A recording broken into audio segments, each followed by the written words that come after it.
আসসালামু আলাইকুম। আমরা জানি ইসলাম সুন্দর ধর্ম, আল্লাহর মনোনীত ধর্ম।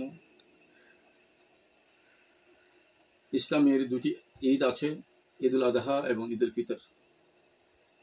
ঈদ আনন্দের, এই আনন্দকে উপভোগ করার জন্য রাসূল করিম সাল্লাল্লাহু আলাইহি ওয়াসাল্লাম কতিপয় দিক নির্দেশনা দিয়েছেন, যাকে আমরা সুন্নত বলে থাকি।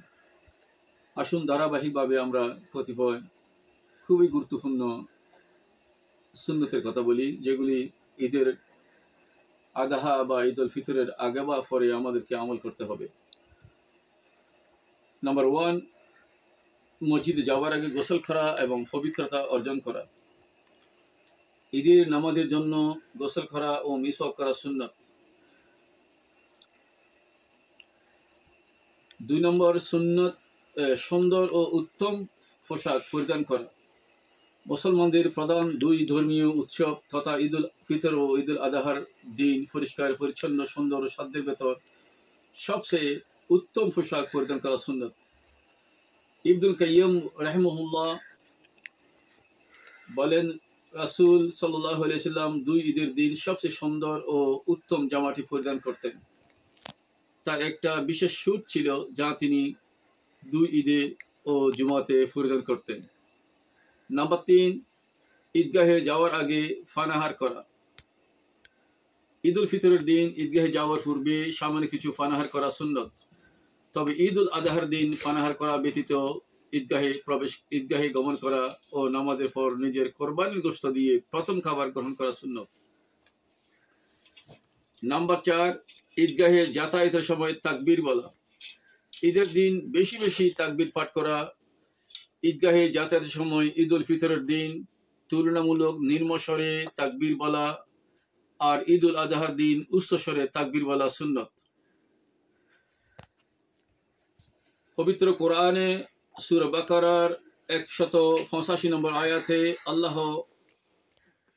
নির্দেশিত এই আয়াতটি ইসলাম স্কলার তারা উল্লেখ করে থাকেন, ওয়ালা তুকাব্বিরুল্লাহ আলা মা হাদাকুম ওয়া লাআল্লাকুম তাশকুরুন। বলা হয়েছে, তোমাদের হেদায়েত দান করার দরুন আল্লাহ তাআলার মহত্ব বর্ণনা করো, যাতে তোমরা কৃতজ্ঞতা স্বীকার করো। নাম্বার 5, ঈদগাহে আসা যাওয়ার রাস্তা পরিবর্তন করা। অর্থাৎ আমরা মসজিদে যাব এক রাস্তা এবং নামাজ শেষে আমরা বাড়িতে ফিরবো আরেক রাস্তায়, এটা সুন্নত। নাম্বার 6, হেঁটে মসজিদে যাওয়া। যদি কোনো সমস্যা না থাকে আমরা পায়ে হেঁটে মসজিদে যাব এবং পায়ে হেঁটে আমরা বাড়িতে আসবো। নাম্বার 7, ঈদগাহে যেতে শিশুদের সঙ্গে নেওয়া। আব্দুল্লাহ ইবনু উমর রাদিয়াল্লাহু তাআলা হতে বর্ণিত, রাসূল করিম সাল্লাল্লাহু আলাইহি ওয়াসাল্লাম 2 ঈদের দিন ঈদগাহে যাওয়ার সময় আব্দুল্লাহ ইবনু আব্বাস, আলী, জাফর, হাসান, হুসাইন, ওসামা ইবনু জায়েদ ইবনু হারিসা, আয়মান ইবনু আয়মানকে সঙ্গে নিয়ে উচ্চস্বরে তাকবীর বলতে বলতে তিনি বের হতেন, ঈদগাহে যেতেন।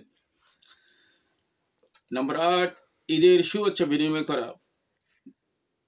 আমরা যাকে বলি ঈদ মুবারক বলা, সালাম বিনিময় করা। তবে শুধু ঈদের দিন নয়, মুসলমান একে অপরকে সবসময় সালাম দেবে, এটা রাসূলের সুন্নত। আমরা ঈদ মুবারক বলি, তবে উত্তম হচ্ছে তাকাব্বালাল্লাহু মিন্না ওয়া মিনকুম বলা। নাম্বার 9 হচ্ছে ঈদের খুতবা শোনা। নামাজের শেষে 2 ঈদের খুতবার সিস্টেম হচ্ছে কি, নামাজের পর ইমাম মিম্বার থেকে নেমে খুতবা দেবেন, নামাজের শেষে ইমাম খুতবা দেবেন। এই খুতবা শোনা সুন্নত। খুতবা না শুনে যেন আমরা মসজিদ ত্যাগ না করি।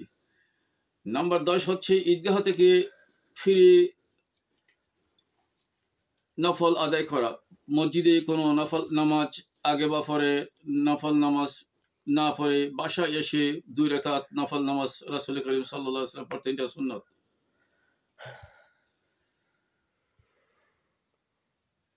11 নম্বর হচ্ছে যথাসময়ে নামাজের আগে ফিতরা আদায় করা। আমাদের ফিতরা নামাজের আগে দিতে হবে। যদি আমরা নামাজের পরে ফিতরা দিই, সেটা সাধারণ সাদাকা হিসেবে গণ্য হবে তাই রাসূল করিম সাল্লাল্লাহু আলাইহি ওয়াসাল্লাম বলেছেন, আমরা যাতে নামাজের আগে, জামাত শুরু হওয়ার আগে যেন আমরা ফিতরা আদায় করি। হে আল্লাহ, আমরা এতক্ষণ যা বলেছি তা আমল করার তৌফিক দিন। আমাদের রোজা, নামাজ, তারাবি কবুল করুন। আমাদের গুনাহ মাফ করে দিন। আমাদের মা বাবা, আত্মীয় স্বজন সহ বিশ্বের সকলের গুনাহ মাফ করে দিন। আমিন।